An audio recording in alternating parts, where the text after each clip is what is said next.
So, despite Need for Speed 3 Hot Pursuit being the first racing game I've ever played, I've always asked the question of, what were Need for Speed 1 and 2 like?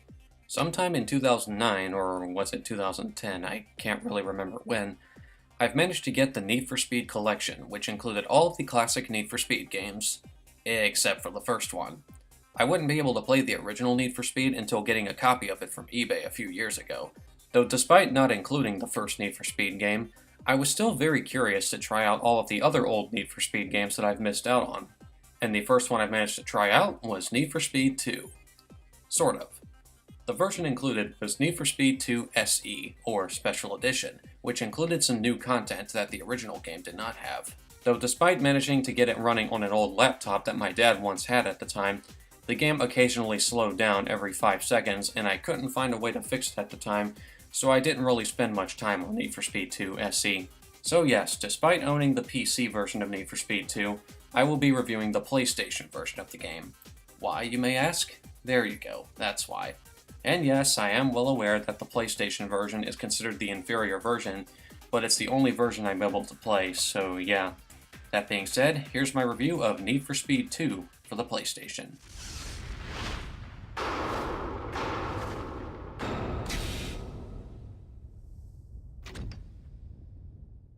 Need for Speed 2 has 3 different game modes to choose from. Single race is, again, pretty self-explanatory. You choose a car, track, how many laps you race, opponents, etc.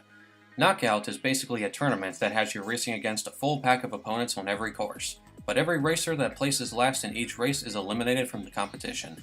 Tournament has you race 4 laps on a course against a full pack of opponents, though despite the name, you don't have to race on every track back-to-back. All that matters is that you have to get first place on every course, and you can even change your car every time you finish a race. Though I personally wouldn't recommend doing that for reasons I'll explain later in this review. When you first start the game, you are given 6 tracks to choose from: Proving Grounds, Outback, North Country, Pacific Spirit, Mediterraneo, and Mystic Peaks. However, there's also a 7th track known as Monolithic Studios, which you can unlock for winning the knockout or tournament. All of these courses are standard racetracks, and there aren't any point-to-point races, which is a little disappointing, but nothing I'll lose sleep over. The car selection is completely different from the first game, with only 8 cars to choose from. There's the Ferrari F50, my personal favorite, the Ford GT90, the Jaguar XJ220, the Lotus GT1, the Lotus Esprit V8, the Ital-designed Cala, the Isdera 112i, and finally the McLaren F1. And unlike the first game, you can actually change the color of each car you select. Though, like the first game, each car also comes with its own unique showcase and once again has spoken commentary. In keeping with its racing heritage and commemorating 50 years of Ferrari history, the Formula One-inspired F50 represents a long line of automotive excellence and achievement. And once again, you can even watch a video to see each car in sweet, sweet live action. Except for the Isdera 112i. Not sure why, but yeah. And now for the racing. Once again, it's pretty standard. Race against your opponents and get first place. Unlike the first Need for Speed game, Need for Speed 2 has an arcade style of racing, and that's how it's set by default, though a simulation style is available if you so desire. Like I said, you have a decent amount of cars to choose from, but if you actually want a good chance of winning, you should be choosing the McLaren F1, because this game is not very well balanced at all. Whenever you're playing Knockout or Tournament, you always have to race against random opponents no matter how fast they are, and the McLaren F1 is the fastest car in the game. In fact, a McLaren F1 is always in the lead whenever you race in these modes. I mean, look at my progress here in my Knockout run. Nothing but McLaren F1s. It is possible to beat a McLaren F1 with another car. In fact, I've managed to win these 2 races in a Ferrari F50, but those chances are pretty slim unless you've nearly mastered that course you're racing on. In fact, let's talk about those courses. The first 4 tracks aren't too bad when you know what you're doing and can be pretty fun to race on, but Mediterraneo and Mystic Peaks have some of the worst trial and error I've ever seen in a racing game. Mainly because there are way too many slopes and it's very easy for your car to jump off the ground and into a wall when you're moving too fast. As a result, you pretty much have to memorize not only turns you should slow down on, but also slopes you should slow down on. When you get it memorized, it's really not that bad. But for your first experience, expect a lot of this, and this. He's going over that cliff! Ah! But even when you can get some of the tracks memorized, that won't save you from some pretty questionable collision detection. Mediterraneo is easily the worst when it comes to it, because there were multiple times when my car jumped off the track leading to a crash despite the road looking smooth. It's almost like you're racing on the moon. If you hit a wall when your car's four wheels are even an inch off the road, you will crash, spin, and tumble all over the place, and it's very annoying when it happens. That being said, let's talk about the control.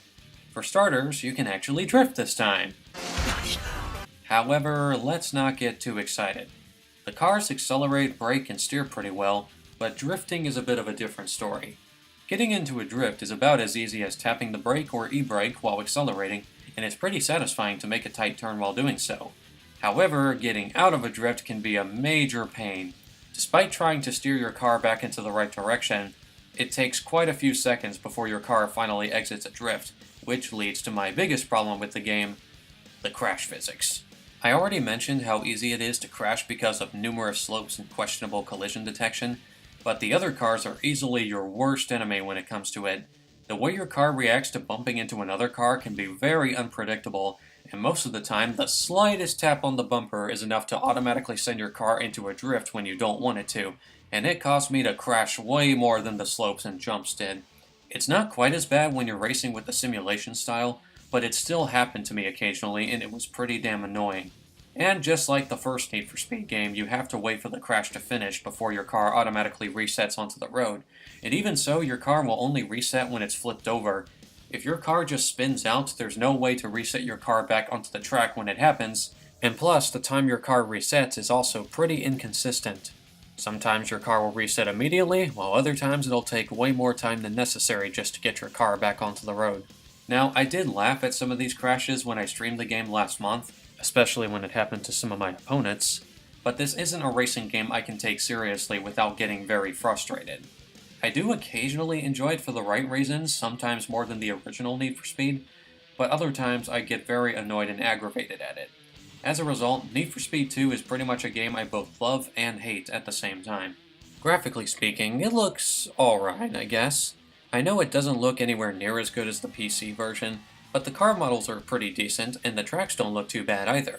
The frame rate, on the other hand, is pretty choppy, and it occasionally drops at certain points while racing. I wouldn't say that it makes the game unplayable, but it is distracting at times. Musically speaking, it's once again fantastic. I don't think it's quite as good as Need for Speed 1's soundtrack, but it's still really good. Saki Kaskas and Jeff Van Dyke once again returned for the soundtrack, but they were also joined by some new people, namely Alistair Hurst and my personal favorite composer for the series, Romolo Di Prisco. This man composed some of my favorite songs in Need for Speed 3 Hot Pursuit, but Need for Speed 2 was his debut for the series, and just about every song he composed sounds fantastic. The main menu theme especially sounds really cool, and while this song is only in the special edition, the song Romulus 3 would become a fan favorite among Need for Speed fans. Not my personal favorite, but I still really love it. To me, it sounds like I'm inside some sort of dream. Give it a listen whenever you get the chance, and I hope you enjoy it. Overall, Need for Speed 2, at least the PlayStation version anyway, is a very meh game in the series for me. Half of the game is a pretty solid racing game, and the other half is just a painful slog that I can't take seriously without getting very frustrated. I'm sure the PC version doesn't have anywhere near as many issues, but the PlayStation version definitely is pretty mediocre for me. That being said, I give Need for Speed 2 for the PlayStation a 5 out of 10.